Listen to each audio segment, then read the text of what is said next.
नमस्कार प्रिय विद्यार्थियों, योगा ज्योतिष हब यूट्यूब चैनल में आप सबका हार्दिक अभिनंदन है। NTA yoga net JRF UGC योग नेट तृतीय यूनिट आज हम तीसरा यूनिट हम पढ़ने वाले हैं और एक ही वीडियो में पूरा तीसरा यूनिट हम कवर करेंगे, जिसके अंदर पाठ्यक्रम जो रहता है वो आपको मैं बता दूंगा, वही हम पढ़ेंगे। और वीडियो को अंत तक देखिए और पूरा देखने का प्रयास करिए। सबसे पहले आप देखेंगे इसके अंदर हमने 10 उपनिषदों को पढ़ना है। श्रीमद् भगवत गीता के अंदर क्या है उसको संक्षिप्त में जानेंगे। योग वशिष्ठ में क्या कहा उसको हम जानेंगे। आप देखेंगे 10 उपनिषद एक ही वीडियो में आपको मिलने वाले हैं और ध्यान से देखिए। सबसे पहले हम ईशावास्य उपनिषद के अंदर जो पढ़ेंगे वह विषय ये है यूजीसी योगनेट का, कर्म निष्ठा की अवधारणा क्या है, विद्या और अविद्या की अवधारणा क्या है, ब्रह्म का ज्ञान क्या और आत्म भाव के बारे में हम जानेंगे। फिर उसके बाद केन उपनिषद के अंदर जो पाठ्यक्रम है वह आत्म यानी स्व और मन, सत्य की अंतर्दशा, अनुभूति, यक्ष के उपाख्यान की शिक्षा क्या मिली, इतना ही लगा। और जो जो विषय आपको लगा हुआ है उसको ही हम पढ़ाएंगे आपको और वही पढ़ना है। उसके बाद में कभी हम ईशावास्य उपनिषद, इन उपनिषदों को श्लोकों के साथ हम पढ़ेंगे बाद में, पर अभी जो विषय है उतना ही देखना। कठोपनिषद, योग की परिभाषा लगा हुआ है इसमें, आत्मा का स्वरूप क्या है, आत्मा की अनुभूति का महत्व क्या है, आत्मानुभूति। तो फिर चौथा है प्रश्नोपनिषद, इनके क्रम भी याद रखना आपने। प्राण और रई की अवधारणा क्या, पंच प्राण कौन से हैं और 6 मुख्य प्रश्न है, ये सब विषय इसमें रहने वाले हैं। अगला है मुंडको उपनिषद, छठा, पांचवा। मुंडको उपनिषद में ब्रह्म विद्या हेतु 2 उपागम बताए हैं, वह कौन से हैं, एक परा और विद्या और अपरा। परा विद्या और अपरा विद्या 2 हैं। ब्रह्मा जो ब्रह्म विद्या की महानता क्या है, ब्रह्मा की स्वार्थ युक्त कर्मों की निरर्थकता क्या है, तप और गुरु भक्ति, सृष्टि की उत्पत्ति क्या, ध्यान का अंतिम लक्ष्य क्या है और ब्रह्मानुभूति, ये सब इसमें दिया गया है। मांडुक्य उपनिषद में जो विषय लगा हुआ है वह चेतना की 4 अवस्थाएं हैं और ओंकार यानी अ उ म के सृजनित अक्षरों के साथ इनका संबंध क्या है, ये हम पढ़ने वाले हैं। अगला है ऐतरेय उपनिषद, इसमें आत्मा, ब्रह्मांड और ब्रह्म की अवधारणा के बारे में जानेंगे। तैत्तिरीय उपनिषद, पंचकोश की अवधारणा, इसमें बहुत इम्पोर्टेंट है इसका विषय। और शिक्षावल्ली, आनंदवल्ली और भृगुवल्ली का संक्षिप्त परिचय, इन 3 वल्लियों में क्या क्या बताया गया है वो हम देखेंगे। फिर आगे है छांदोग्य उपनिषद यानी ओम, उद्गीत, ध्यान, सांडिल्य विद्या, ये 2 प्रकार का इसमें विषय हैं, इनको भी देखना है। बृहद आरण्यक उपनिषद, अंतिम 10वां उपनिषद है ये, आत्मा और ज्ञान योग की अवधारणा, आत्मा और परमात्मा की एकात्मकता क्या है, इसको देखना है। फिर अभी हम क्रमशः एक एक करके उपनिषदों का वर्णन करेंगे जो भी हमने अभी देखा। साथियों, जिन्होंने अभी तक चैनल को सब्सक्राइब नहीं किया वो कर लें और साथ ही ये वीडियो सबको शेयर कर लें। अब एक एक करके हम विषय पर आते हैं। सबसे पहले जब उपनिषदों की बात आती है तो उपनिषद का शब्द अर्थ को जानना है। उप और नी उपसर्ग पूर्वक रहते हुए, ये 2 शब्द हैं, उप और नी उपसर्ग हैं। सद धातु से क्विप प्रत्यय करने पर उपनिषद शब्द बनता है, ये ध्यान रखना। उप समीप अर्थ के अंदर लिया गया है। यहाँ पर आपने ध्यान ये दीजिए,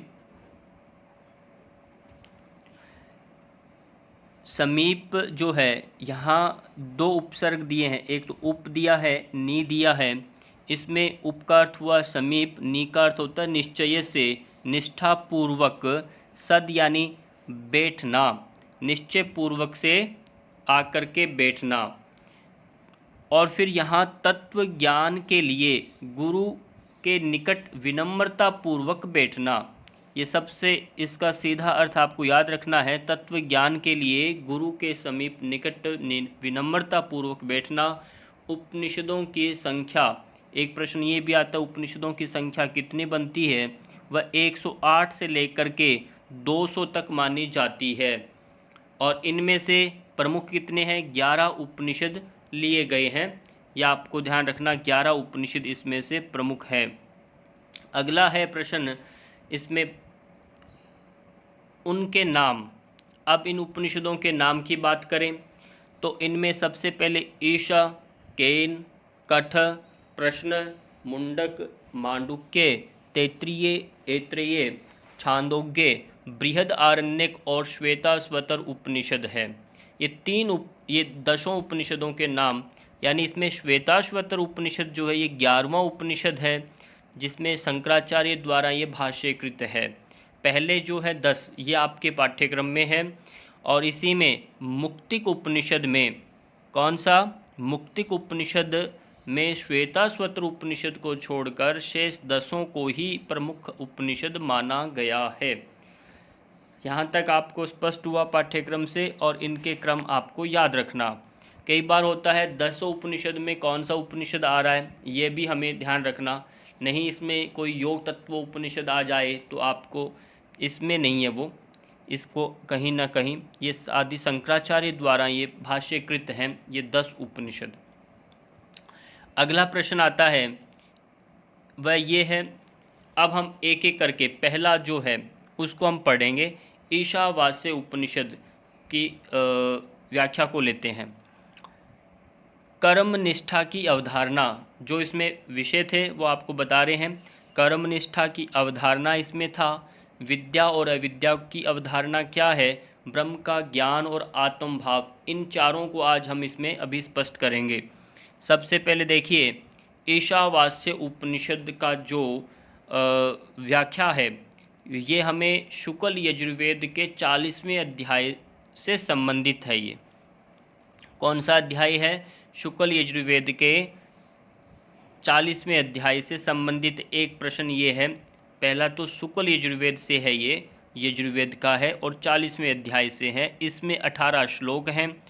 इसमें निम्न प्रकार से वर्णन मिलता है। कैसे, प्रथम मंत्र जो है वह ईशावास्यम से प्रारंभ होने के कारण इस उपनिषद का नाम ईशावास्य उपनिषद पड़ा। इतना, इस जगत में जो कुछ भी प्राप्त है वह सब ईश्वर से व्याप्त है, चेतन स्वरूप है। शास्त्रानुसार कर्म करते हुए 100 वर्षों तक जीने की इच्छा करें। विद्या और अविद्या को क्रमशः उनमें समाहित करते जाएं। ये एक रहा। फिर इसमें उपासना के 2 प्रकार बताए गए हैं। एक है सकाम भाव, दूसरा है निष्काम कर्मों द्वारा। सकाम कर्मों द्वारा, फिर एक है निष्काम कर्मों द्वारा। आत्मा सर्वगत शुद्ध है, अशरीरी है, जिसका शरीर नहीं है, अक्षत है, स्नायु से रहित है, निर्मल है एवं स्वयंभू है। ये आत्मा का स्वरूप है। मुक्ति के लिए कर्मनिष्ठा और ज्ञान निष्ठा कही गई है। ध्यान दीजिए, मुक्ति के लिए कर्मनिष्ठा और ज्ञान निष्ठा कही गई है। संपूर्ण सृष्टि को ईश्वर की समझकर त्याग कर देना आत्मज्ञानी पुरुष की ज्ञान निष्ठा है। ज्ञान निष्ठा का अर्थ समझ में आया। संपूर्ण सृष्टि को ईश्वर की समझकर त्याग कर देना आत्मज्ञानी, जिन्हों आत्मज्ञान हुआ है उस पुरुष की ये ज्ञान निष्ठा है। और कर्म में कर्तापन को छोड़कर कर्म करना ही कर्म निष्ठा है। प्रणिधान की उच्च अवस्था आत्म भाव है। अब यहाँ देख लो, तीसरा पॉइंट भी इसमें कवर हो रहा है। प्रणिधान की उच्च अवस्था जो होती है, समर्पण का भाव, वो आत्म भाव है। विद्या से अमृत की प्राप्ति और अविद्या से मृत्यु की प्राप्ति होती है। अविद्या जो है वह ज्ञान का प्रतीक है, ये ध्यान रखना। विद्या जो है वो ज्ञान का प्रतीक है और जो अविद्या है वह कर्म का प्रतीक है। इस तरह से दो प्रकार की निष्ठा होती है, ज्ञान निष्ठा और कर्म निष्ठा। इसमें अब यहाँ पर विद्या के माध्यम से अमृत की प्राप्ति बताया गया और अविद्या से मृत्यु की प्राप्ति होती है। अब आते हैं दूसरे अगले इसी प्रश्नों को लेके। अब यहाँ पर सूर्य मंडल में स्थित बताया, किसको? आत्मज्ञानी जो है इस सूर्य मंडल में स्थित बताया। क्रांतिदर्शी ब्रह्म ईश्वर को कहा है। क्रांतिदर्शी जो कांतिदर्शी जो ब्रह्म है वह ईश्वर को कहा है। मनुष्य के जीवन में कुछ 100 वर्षों को मानकर 4 आश्रमों में बांट दिया गया। जैसे 25 वर्ष का ब्रह्मचर्य, 26 से 50 वर्ष तक का गृहस्थाश्रम, 51 से 75 वर्ष तक का वानप्रस्थ आश्रम और 76 से 100 वर्ष तक का संन्यास आश्रम। ये हुआ ईशावास्य उपनिषद का संक्षिप्त परिचय है। ये देखो विस्तार से नहीं है, पर इनमें से ही बहुत सारे प्रश्न आपको आ जाते हैं। कुछ ऐसे होते हैं स्थूल प्रश्न होते हैं, बड़े बड़े सामने से खड़े प्रश्न आते हैं, तो वो इनमें से ही आएंगे। और रही बात कुछ 10 में से 2 प्रश्न ऐसे होते हैं जो बहुत अंदर से आते हैं, गहराई से आते हैं, 3 प्रश्न हो सकते हैं, पर 7 प्रश्न जो मैं आपको 100% कहूँगा वो इनमें से ही आएंगे। अब उन 3 प्रश्नों के लिए आपको थोड़ा और गहन मेहनत करनी पड़ेगी। वो आप चाहेंगे तो आपको अलग अलग एक एक करके सबकी वीडियोस भी उनकी भी भेजेंगे। अब आता है दूसरा उपनिषद, कैन उपनिषद में आत्म यानी स्व और मन, इसको हम जानेंगे। सत्य की अंतर्दशा की अनुभूति, यक्ष के उपाख्यान की शिक्षा, ये यहाँ तक का विषय है। पहले देखिए, कैन उपनिषद जो है वह सामवेद के तल्वकार ब्राह्मण के अंतर्गत आता है। ये उपनिषदों के नाम ही याद कर लेना एक तो, साथ साथ में सबके सभी उपनिषद किस वेद से संबंधित है। तो ये तल्वकार ब्राह्मण के अंतर्गत आता है। इसमें 4 खंड हैं। इसे जैमिनीय और ब्राह्मणोपनिषद के नाम से भी जाना जाता है। ठीक, इसका प्रतिपाद्य जो विषय है वह परब्रह्म है। परब्रह्म के बारे में इसमें खूब बताया है। उपनिषदों में इंद्रिय एवं अंतःकरण, उपनिषद में क्या है? इंद्रिय और अंतःकरण, स्व और मानस, सत्य का अनुभव, यक्ष का व्याख्यान मुख्य विषय हैं। यक्ष यानी ब्रह्मा का ही एक रूप है यहाँ पर, और उनका इसमें व्याख्यान मुख्य है। परम ब्रह्म का अनुभव करने के लिए 3 साधन बताए। वह कौन कौन से साधन है? ये प्रश्न आता है। तपः, दमः और कर्म है। ये 3 साधन बताए गए हैं पर ब्रह्म का अनुभव प्राप्त करने के लिए। और फिर ब्रह्म को जानने का साधन जो है वह है आत्मज्ञान। बिना आत्मज्ञान के आप ब्रह्म को नहीं जान सकते। और ब्रह्म का साक्षात्कार से ही अभिमान समाप्त होता है और अमृतत्व की प्राप्ति होती है। और बिना अहंकार समाप्त किए और आप में आत्मज्ञान नहीं आता और ब्रह्म का दर्शन नहीं होता। और 10 इंद्रियों का वर्णन इसमें मिलता है। स्व का अर्थ होता है मैं, और मानस का अर्थ होता है मन। ब्रह्म का ज्ञान ही सत्य का अनुभव है। यथार्थ ज्ञान मतलब ब्रह्म का ज्ञान, आत्मज्ञान। स्वयं ब्रह्म देवताओं का अभिमान नष्ट करने के लिए स्वयं ब्रह्मा, अब कई बार आता है कि यक्ष कौन है, तो ब्रह्मा का ही ये रूप है और उन्होंने यक्ष का रूप धारण करते हैं। और यक्ष का वास्तविक रूप जानने के लिए इंद्र ने अग्नि देवता को सबसे पहले उनके पास भेजा, क्यों वो यक्ष के रूप में आ गए। तो उनके पास जब भेजा गया तो अग्निदेव संपूर्ण शक्ति लगाने पर एक सूखे तिनके को नहीं जला पाए, क्योंकि यक्ष कहने लगे कि इतने बड़े आप हो, तो आप, वो कहते इतने हो तो आप ये छोटा सा तिनका इसको जला के दिखाओ। तो ये फिर वह बड़ा अग्नि का प्रताप करते हैं, जलाने की कोशिश करते हैं पर जला नहीं पाते, क्योंकि वह शक्ति जो स्वरूप जो था वो ब्रह्म का ही उनका देन था, और वह वापस चला जाता है। फिर वायुदेव को भेजा गया, वह भी कुछ जान नहीं पाया, और तब अंत में क्या होता है, फिर वो स्वयं इंद्र जी आते हैं वहाँ पर। तभी यक्ष क्या है, आते ही वो अंतर्धान हो जाते हैं। तब उनके स्थान पर वहाँ पर उमा देवी उपस्थित होती है। ये ध्यान रखना, इसमें प्रश्न आते हैं। सबसे पहले कौन गया, अग्निदेव गया, फिर वायुदेव गया, अग्निदेव को जातवेद बोलते हैं, वायुदेव को मातृश्वा बोलते हैं, फिर इंद्र गया तीसरे नंबर पर, और वहाँ यक्ष अंतर्धान हो जाते हैं। वहाँ कौन प्रकट होता है, ऐसा प्रश्न आता है, वहाँ उमा देवी प्रकट होती है। उमा देवी ने इंद्र को यक्ष के बारे में बताती है वह कौन है। फिर अग्नि, वायु, इंद्र में सर्वश्रेष्ठ इंद्र को माना जाता है। इन तीनों में सर्वश्रेष्ठ कौन है, वह इंद्र है। और ये हुआ केन उपनिषद का संक्षिप्त परिचय है। और उसके बाद वह सब जा कर के वहाँ ब्रह्मा जी के पास क्षमा याचना करते हैं, सब इसमें वर्णन मिलता है। ये यक्ष का उपाख्यान ये उसमें रहता है। ये आपका हुआ केन उपनिषद। अब तीसरा है कठोपनिषद को हम पढ़ेंगे। कठोपनिषद योग की परिभाषा इसमें हमें लगा हुआ है। फिर आत्मा का स्वरूप इसमें क्या है, आत्मानुभूति का महत्व, ये तीन प्रमुख इसमें बिंदु हैं, इनको अब देखेंगे। सबसे पहले कठोपनिषद जो है वह कृष्ण यजुर्वेद की काठक संहिता से संबंधित है।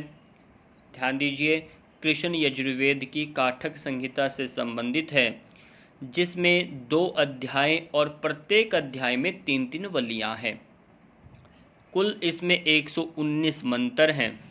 ध्यान दीजिए, ये सारे के सारे एक एक अक्षर जो हैं सब प्रश्न बनते हैं, और बहुत ही संचित करके ये प्रश्नों को रखा गया है। इसमें यम और नचिकेता का संवाद है। ये सारे खड़े प्रश्न हैं, पूछे जाते हैं। यम नचिकेता का संवाद किस उपनिषद में है, कठोपनिषद किस वेद से हैं, कठोपनिषद में कितने अध्याय हैं, कितनी वलियाँ हैं, कितने मंत्र हैं, ऐसे प्रश्न आते हैं। योग की परिभाषा, सबसे पहला बिंदु, जब हमारी समस्त इंद्रियां व मन आत्मा में विलीन हो जाती हैं तो यही योग की अवस्था है। ये बिल्कुल इतना सा कहा इसमें, वह क्या है, योग की अवस्था है।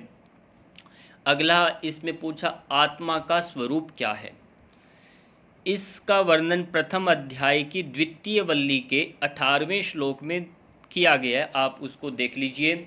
वहाँ कहा है आत्मा अजन्मा है, नित्य है, शाश्वत, बहुत पुराना, शरीर के नष्ट होने पर भी आत्मा रहती है, जैसे हम गीता में पढ़ते हैं।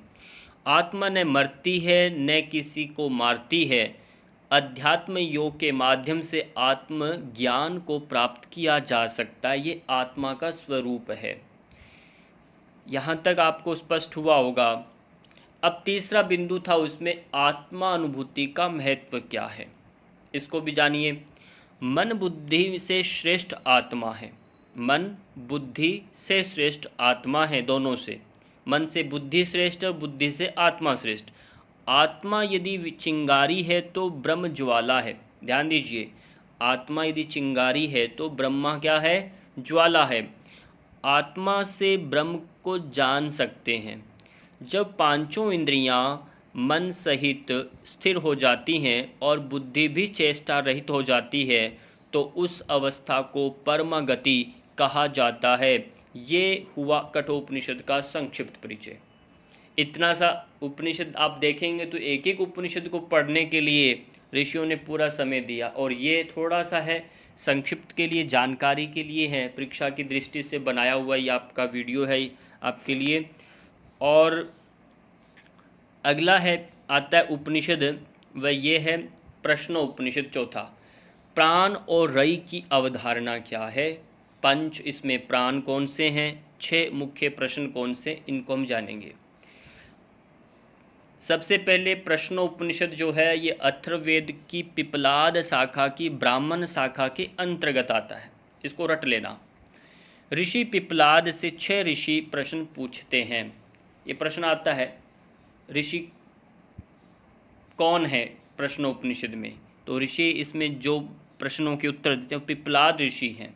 और 6 ऋषियों के भी नाम पूछे जाते हैं, प्रश्नों की संख्या पूछी जाती है, प्रश्नों के क्रम पूछे जाते हैं, क्या प्रश्नों में क्या पूछा गया वह पूछा जाता है, प्रश्नोपनिषद किस वेद से है, किस शाखा से है, ऐसे, और प्राण और रई का क्या अर्थ है, ये सारे के सारे, और पंच प्राण, ये बहुत सारे इसमें से प्रश्न हर बार आते हैं। तो आप इसको रट लीजिए। 6 ऋषि 6 प्रश्न पूछते हैं, इसलिए इसे प्रश्नोपनिषद कहा गया है। कुल इसमें 6 प्रश्न अध्याय हैं, प्रश्न यानी अध्याय हैं। मुख्य विषय इसमें प्राण और रई की अवधारणा। पहला पॉइंट, प्राण को सूर्य कहते हैं जिसे ऊर्जा शरीर, और शरीर रई को चंद्रमा कहते हैं भौतिक शरीर कहा गया। अब ध्यान रखना है, प्राण सूर्य का प्रतीक है और रई चंद्रमा का प्रतीक माना गया है। अगला है पंच प्राण कौन से? प्राण, अपान, समान, उदान और व्यान, ये पांचों प्राण ही पंच प्राण इसमें कहे गए। ये सब जानते हैं, इसलिए इसमें कोई व्याख्या नहीं है। 6 मुख्य प्रश्नों को ध्यान से देख लीजिए। पहला प्रश्न जो है, पिप्लाद ऋषि के पास जो है कबंदी ऋषि आए। कबंदी नाम का पहला ऋषि है जो पहला प्रश्न लेके आते हैं। ये मनुष्य समुदाय या लोक किसने उत्पन्न किया? उत्तर है प्राण और रई ने, जो बताया सूर्य और चंद्रमा के जोड़ से ये पूरा मनुष्य समुदाय का उत्पन्न हुआ। फिर दूसरा प्रश्न भार्गव ऋषि का है। वह प्रश्न करते हैं, प्रजा के आधारभूत देवता कौन है? प्रजा के उत्तर आता है पंच महाभूत, ये प्रजा के आधारभूत देवता हैं, और अंतःकरण और कर्मेंद्रियां। तीसरा प्रश्न कौशल्य ऋषि का है। प्रश्न करते हैं, और प्राण की उत्पत्ति व लय बताइए।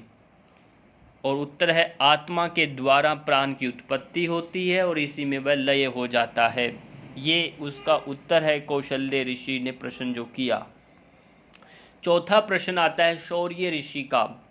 ऋषियों के नाम क्रमशः याद रखिएगा। शौर्य ऋषि का प्रश्न है, सुषुप्ति में कौन सोता व जागता है? सुषुप्ति अवस्था में उत्तर है इंद्रियां सोती हैं, वह प्राण जागता है। पांचवा प्रश्न सत्यकाम ऋषि का है। प्रश्न है, ओंकार से किस लोक की प्राप्ति होती है? उत्तर ब्रह्मलोक की। छठा प्रश्न है सुकेशा ऋषि का। प्रश्न किया, 16 कलाओं वाला पुरुष कौन है? उत्तर हमारा शरीर। यहाँ तक ये प्रश्न उपनिषद का आपका संक्षिप्त परिचय हुआ। तो ये बिल्कुल पॉइंट टू पॉइंट आपके प्रश्नों के उत्तर दिए जा रहे हैं इसमें, और इनको परीक्षाओं से पहले आपने 2 बार 3 बार सुन लिया तो मान के चलिए कोई इनमें से प्रश्न 10 आएंगे तो 7 प्रश्न आपके निश्चित आपके हैं। मुंडको उपनिषद में जो विषय है वह है ब्रह्म विद्या हेतु 2 उपागम, पराविद्या और अपराविद्या, ब्रह्म विद्या की महानता, स्वार्थ युक्त कर्मों की निरर्थकता, तप और गुरु भक्ति, सृष्टि की उत्पत्ति, ध्यान का अंतिम लक्ष्य क्या है, ब्रह्मानुभूति, इन सब को हम इसमें जानेंगे। ये सारे के सारे मुंडको उपनिषद का विषय हैं। मुंडको उपनिषद जो है वह अथर्ववेद की सौनकी शाखा से अंतर्गत है। पहला तो इसमें 3 अध्याय हैं और प्रत्येक में 2-2 खंड हैं। ब्रह्म विद्या हेतु 2 उपागम, पहला पराविद्या और दूसरा है अपराविद्या। पराविद्या और अपराविद्या इसमें है। वेद को षडांग आदि ये सब अपराविद्या है। ध्यान दीजिए, वेद और षडांग आदि ये सब अपराविद्या है, उनका अनुभव पराविद्या है। बड़ा बड़ा अंतर समझ लीजिए। वेद और षडांग हैं 6 जो अंग हैं, जिसमें आपके ज्योतिष है, छंद, निरुक्त और कल्प शिक्षा सब आते हैं। ये सारे के सारे क्या हैं? वेद के अंग हैं। ये सब अपराविद्या कहलाते हैं और उनका अनुभव वह पराविद्या होता है। फिर अगला है ब्रह्म विद्या की महानता। ब्रह्म सृष्टि करता है तथा प्रयोजन पूर्ण होने के बाद वह मकड़ी के जाले की तरह अपने अंदर उसे समेट लेता है। ये ब्रह्म की महानता है। स्वार्थ युक्त कर्मों की निरर्थकता क्या है? अतिथि कोई आए तो उसकी सेवा और सत्कार करना आवश्यक है, ये बिना स्वार्थ के, जिसे हम कहते हैं अतिथि देवो भव। तप और गुरु भक्ति में क्या कहा कि तप के माध्यम से गुरु के प्रति समर्पण भाव रखना चाहिए, ये एक सीधा बिंदु है। और अगला इसी में प्रश्न जो बनता है वह सृष्टि की उत्पत्ति। अब सृष्टि की उत्पत्ति कैसे हुई है? वह अन्न से प्राण निकला, प्राण से मन बना, मन से बुद्धि, बुद्धि से लोक, और लोक से कर्म हुए, और कर्म से कर्म फल आने लगे। ये निरंतर कर्म चलता रहता है। ये सृष्टि कर्म की उत्पत्ति इस तरह बताई गई है। ध्यान का अंतिम लक्ष्य क्या है? वह ब्रह्मानुभूति बताया। अब ब्रह्मा का ध्यान लक्ष्य माना गया इसमें, और ये उदाहरण इसमें दिया। ओंकार को धनुष माना, जीवात्मा को बाण माना, और लक्ष्य को ब्रह्म माना गया है। ये तीनों, इनके साथ जो उपमा की गई है, संबंध सादृश्य का दिया, वो समझ के रखना है। ये हुआ आपका मुंडको उपनिषद का संक्षिप्त परिचय। अगला उपनिषद है मांडुक्य उपनिषद। मांडुक्य उपनिषद के अंदर चेतना की 4 अवस्थाएं आती हैं। चेतना की 4 अवस्थाएं, और ओंकार के अ, उ, म के ये कहाँ से इनका सृजनित हुआ, कहाँ से निकले, अक्षरों के साथ उनका क्या संबंध है, ये हम देखेंगे। पहला मांडुक्य उपनिषद जो है वह अथर्ववेद से संबंधित है, ये याद रखिए। ये 10 उपनिषद में सबसे छोटा है। ये दूसरा प्रश्न आता है इसमें, सबसे छोटा प्रश्न, सबसे उपनिषद कौन सा? वह मांडुक्य। इसमें कुल 12 मंत्र हैं, और ईशावास्य में 18 हैं, तो वो भी छोटा है, पर वह 18 मंत्र उसमें। उपनिषदों का नाम जो इसका, वह ऋषि के नाम पर पड़ा है। और दूसरा, अद्वैत वेदांत की नींव माना जाता है इसे, अद्वैत वेदांत की। चेतना की इसमें 4 अवस्थाएं हैं। पहला वैश्वानर, फिर तेजस, प्राज्ञ यानी आत्मा, और चौथा है अद्वैत, तुर्य। ये 4 अवस्थाएं हैं, इनको भी आप अच्छे से ध्यान दीजिए। अब पहला ओंकार ब्रह्म का समुचित प्रतीक है। ब्रह्म का ही ओंकार उसका प्रतीक माना गया है। ओंकार उच्चारण के मुख में सभी भागों में स्पर्श होता है, इसकी महानता है, ये विशेषता है। ओंकार को शब्द ब्रह्म भी कहा गया है। ओंकार अ, उ, म के सृजनित अक्षरों के साथ इनका संबंध है। जागृत जैसे अ का जागृत के साथ है, उ का स्वपन, और म का सुषुप्ति अवस्थाओं को क्रमशः अ, उ, म के साथ संबंध बनाया गया। यही विश्व है, यही तेजस है, और यही प्राज्ञ है। एक एक करके ध्यान रखिए क्रमशः। और यही भूत है, वर्तमान है, और भविष्य है। यही आदि, मध्य और अंत है। इन्हीं को इस तरह से आपको क्रम ध्यान रखना है ये। और विशेष रूप से 4 अवस्थाओं के नाम याद रखिए। और चौथी अवस्था एक तुरीय अवस्था होती है, तो यहाँ तीनों के साथ संबंध बना के जरूर रखिए। ये आपका मांडुक्य उपनिषद का हुआ संक्षिप्त परिचय। ऐतरेय उपनिषद है 7वां नंबर का। आत्मा, ब्रह्मांड और ब्रह्म की अवधारणा क्या है?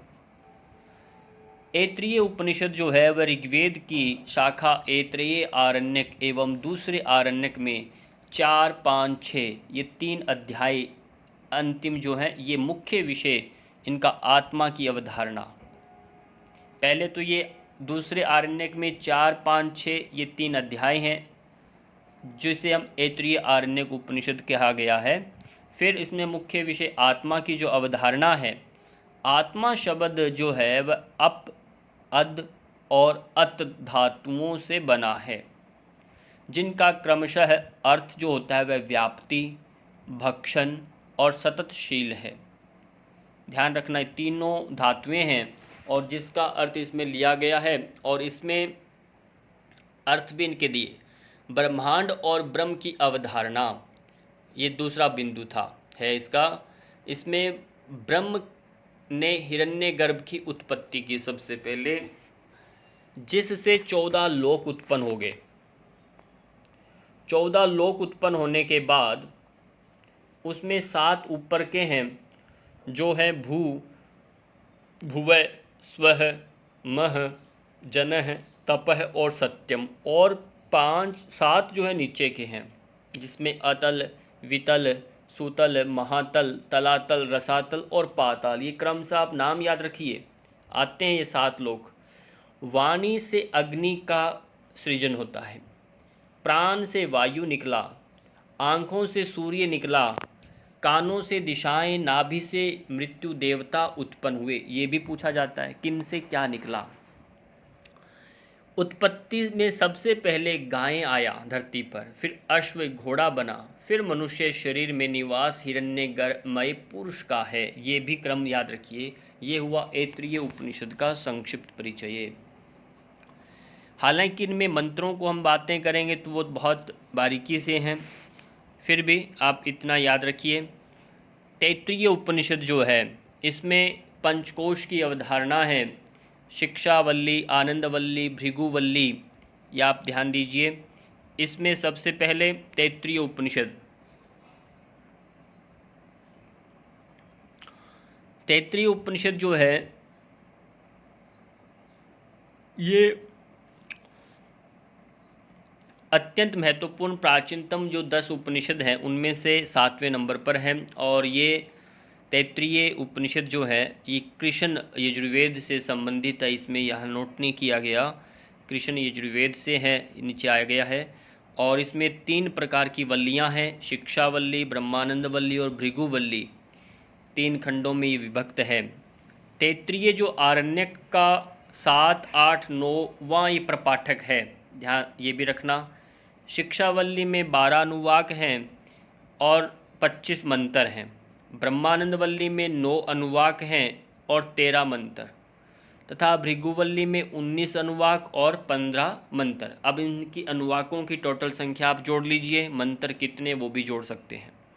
तो इस तरह से ये तैत्तिरीय उपनिषद में सबसे पहले हम देखते हैं शिक्षावल्ली का एक संक्षिप्त परिचय हम लेते हैं। शिक्षावल्ली को साहित्यिकी उपनिषद व ब्रह्मानंदवल्ली को, भृगुवल्ली को वरुण के प्रवर्तक होने से वारुणी उपनिषद विद्या भी कहते हैं। ब्रह्मानंदवल्ली के द्वितीय अनुवाक में पंचकोश का वर्णन किया गया, इस बात को ध्यान दीजिए।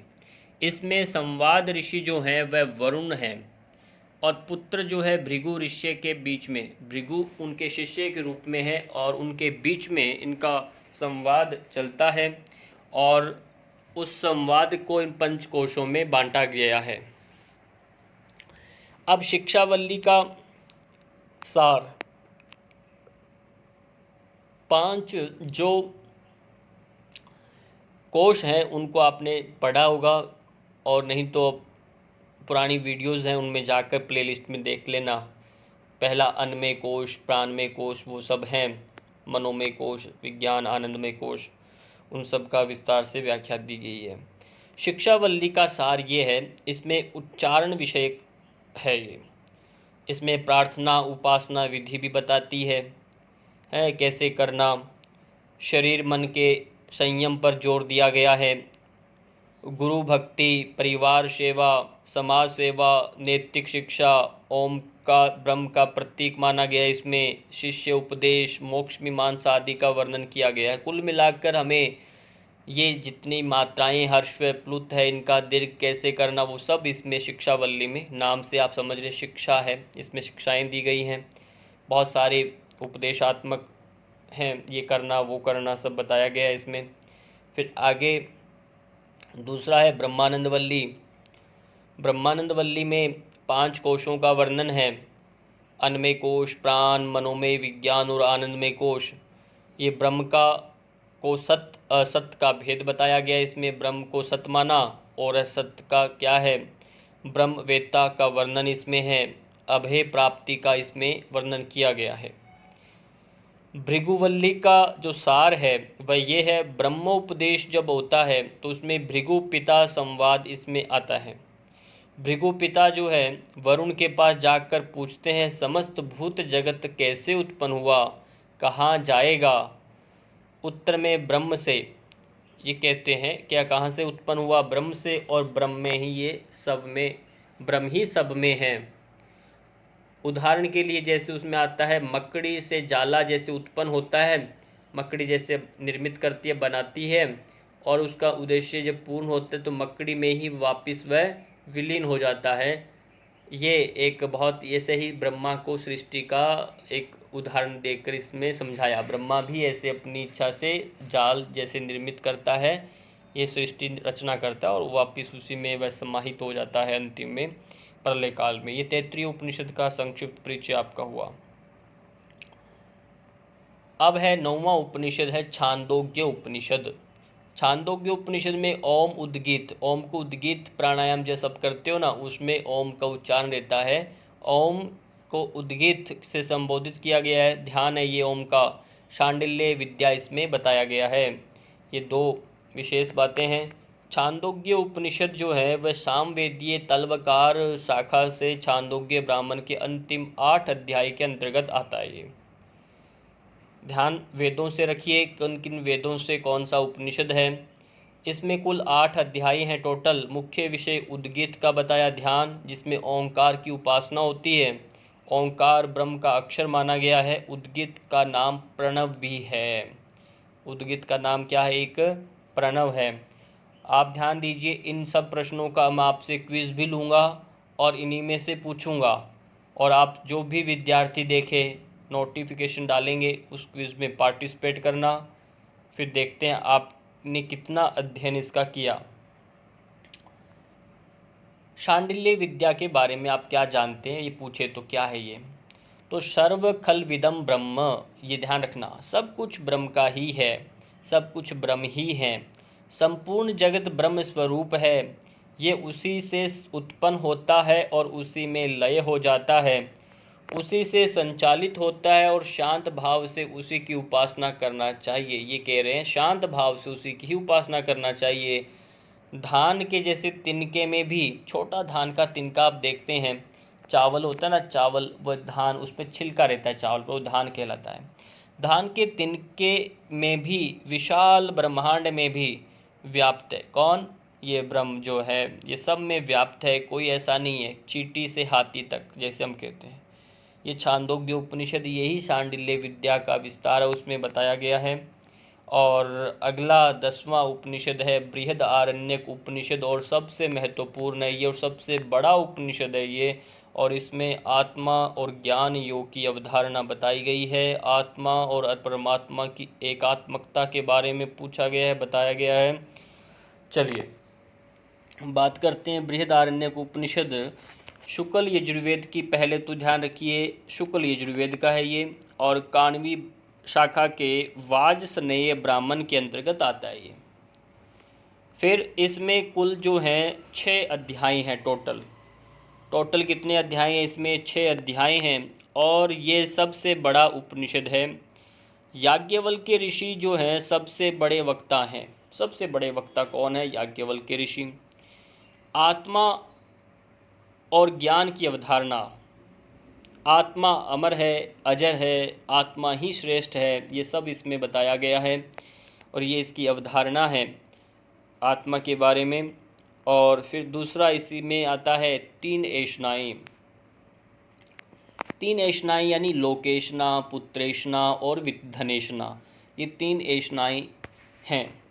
3 ऐषणाओं में पहला जैसे आप देखते हैं काम, क्रोध, लोभ, मोह आदि से छुटकारा केवल ज्ञान से मिलता है। इन तीनों जो ऐषणाएँ हैं, और इनका काम, क्रोध, लोभ को तो हम महानरक के द्वार माना गया, और मोह आदि से छुटकारा केवल ज्ञान से मिलता है। बिना ज्ञान से आप मुक्त नहीं हो सकते। ज्ञान योग के 3 साधन होते हैं, ये बताया गया इसमें। पहला है श्रवण, पहले आप सुनिए, फिर आप मनन करें और फिर निधिध्यासन करें। ये ज्ञान योग के 3 साधन हैं। ज्ञान ही ब्रह्म की जानने का माध्यम बनता है। जरिया जो है वह ज्ञान योग है। तो ज्ञान योग, सांख्य योग जिसे हम कहते हैं सांख्य ज्ञान योग उच्च है, भक्ति योग थोड़ा सरल होता है। ज्ञान योग और आत्मा और परमात्मा की एकात्मकता के बारे में आप क्या जानते हैं? आत्मा सभी जीवों का आश्रय स्थल है। आत्मा जो है सभी जीवों का आश्रय स्थल है।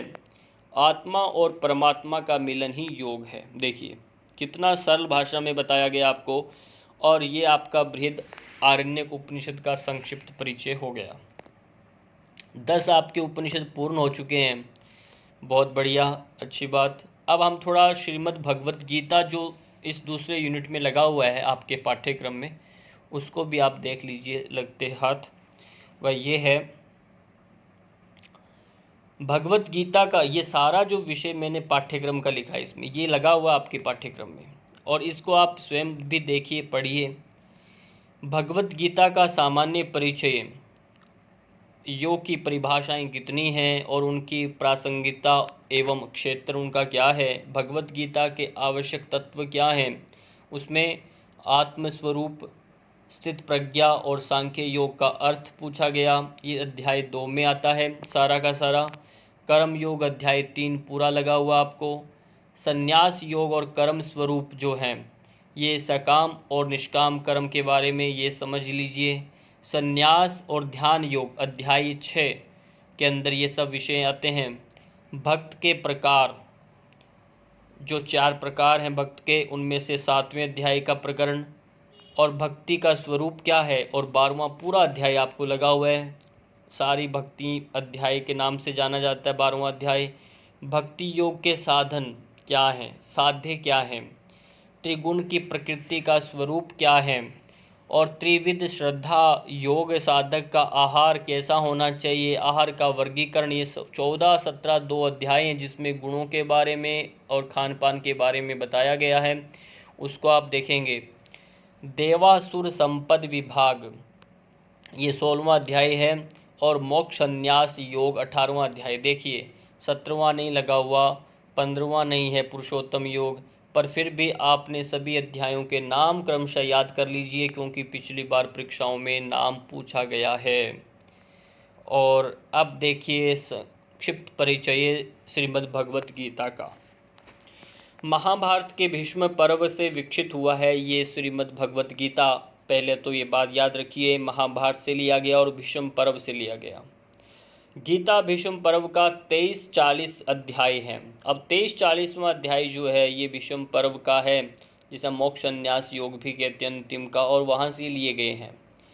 गीता में 18 अध्याय हैं, 700 श्लोक हैं, 14 अलंकार है, इसमें 4 छंद हैं। विशेष ध्यान रखना, 4 ही छंद हैं टोटल, 14 अलंकार है। विशेषण के रूप में इसमें उपनिषद इसे कहते हैं। गीता को उपनिषद के नाम से भी जानते हैं, ब्रह्म विद्या का शास्त्र कहते हैं, योग शास्त्र के नाम से भी जाना जाता है। इसके प्रमुख पात्र जो हैं, कौन कौन इसमें रहे हैं, वह श्री कृष्ण भगवान जी हैं, सबसे प्रमुख वो हैं, और बाकी तो सब रहते हैं, पांडव के पक्ष हैं चाहे कौरवों के पक्ष हैं।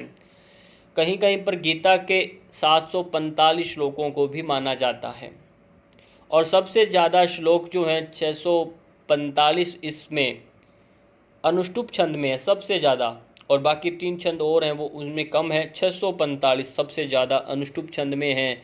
और गीता की जो विषय वस्तु है पूर्णतया योग पर आधारित है, इसलिए इसे योग शास्त्र भी कहते हैं। क्योंकि भगवान श्री कृष्ण जी अर्जुन के समस्त प्रश्नों का उत्तर ज्ञान योग के माध्यम से, कर्म योग, भक्ति योग व अन्य योगों के माध्यम से वह देते हैं। बहुत सारे उन्होंने रास्तों से अर्जुन को समझाने की चेष्टा किया, उन्होंने समझाया और उनको समझ में भी आया। अब यहाँ यूँ भी देख सकते हैं कि अर्जुन को समझाया, या वेद व्यास जी ने इस तरह से इसको परिभाषित किया हम सब के लिए सरल हो जाए, तो कुछ भी समझिए, पर कुल मिला के ये है कि ये बहुत उपयोगी और सबसे ज़्यादा प्रसिद्ध और सबसे ज़्यादा पवित्र जब से और सार के रूप में यदि माना जाए, गीता अपने आप में सर्वांगीण पूर्ण है ये। और अब आता है योग वशिष्ठ का के बारे में। योग अंतिम बिंदु है आपका ये तीसरा यूनिट का, यानी दूसरे यूनिट का। और योग वशिष्ठ के बारे में क्या, योग वशिष्ठ जो है इसमें विषय जो आपके लगे हुए हैं वह आदि और व्याधि की अवधारणा क्या है, मनोदैहिक व्याधियाँ कौन कौन सी है, मुक्ति के 4 द्वारपाल कौन से हैं, परमानंद की उच्चतम अवस्था कौन सी है, योग के विघ्नों के निराकरण हेतु अभ्यास कौन से करें, सत्व गुण का विकास कैसे संभव है, ध्यान के 8 चरण कौन से और ज्ञान की सप्त भूमिकाएं, ये सारे की सारी बातें मैं भी आपको बता रहा हूँ। और इनको एज इट इज़ आप याद कर लीजिए और बाद में देखेंगे कभी इनका विस्तार से व्याख्या भी करेंगे।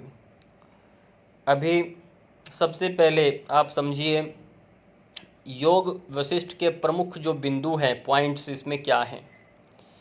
ये रामायण काल से माना जाता है। कौन? योग वशिष्ठ। इसके रचयिता महर्षि वाल्मीकि जी हैं। इसको वशिष्ठ नाम नहीं देना, पहले तो कंफ्यूज नहीं होना नाम से। योग वशिष्ठ में भगवान राम के सांसारिक मिथ्या ज्ञान के शंका समाधान हेतु राम एवं महर्षि वशिष्ठ में जो संवाद होता है आपस में, वही ये से योग वशिष्ठ ग्रंथ का प्रारंभ होता है। इसके पूरे संवाद को 2 खंडों में बांटा गया है। प्रथम खंड जो है वह 5 प्रकरण होते हैं। प्रथम खंड में उसमें वैराग्य है, मुमुक्षु है, उत्पत्ति है, स्थिति है और 5वां उपशम प्रकरण है। फिर दूसरा खंड आता है जिसमें 2 प्रकरण है, निर्वाण पूर्वार्ध जिसे हम कहते हैं और दूसरा निर्वाण उत्तरार्ध प्रकरण। ये आपको याद रख लेना है। योग वशिष्ठ महर्षि वाल्मीकि जी द्वारा रचित है और इसमें राम और वशिष्ठ मुनि का परस्पर संवाद है।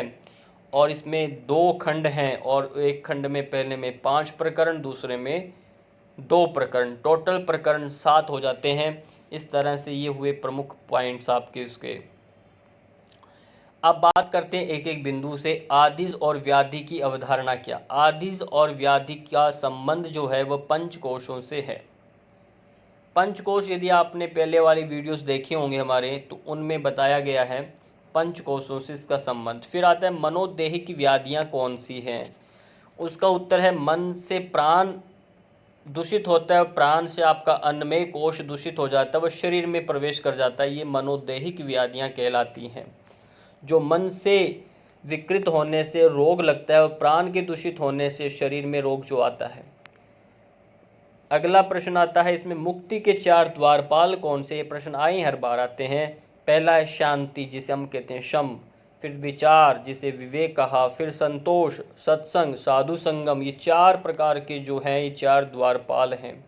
ये मोक्ष के द्वारपाल माने गए हैं और ये चारों को याद रख लीजिए। सत्संग को साधु संगम से भी जाना गया है, विचार को विवेक भी कहा, शांति को शम भी कहा। कहीं भी आ जाए समझ लेना है इसको।